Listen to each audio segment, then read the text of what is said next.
નમસ્કાર, હું રાજ. આપ જોઈ રહ્યા છો સ્પાર્ક ટુડે ન્યૂઝ. અરવલ્લી જિલ્લાના મોડાસા ખાતે શાળાના વિદ્યાર્થીઓને છોડ આપવામાં આવ્યા.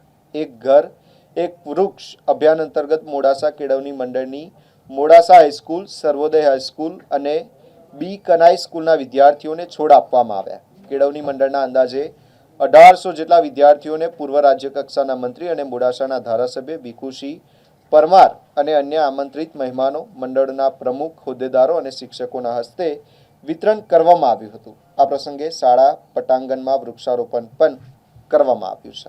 આજે મોડાસા કેળવણી મંડળ દ્વારા આયોજિત આ વૃક્ષારોપણના કાર્યક્રમમાં વિવિધ સ્કૂલોના આચાર્યો દ્વારા આ કાર્યક્રમ થયો, જેની અંદર અહીંયા આ પટાંગણમાં જે બાળકો છે તે લગભગ 1000 બાળકો છે અને દરેકની એક છોડ આપવામાં આવ્યો છે.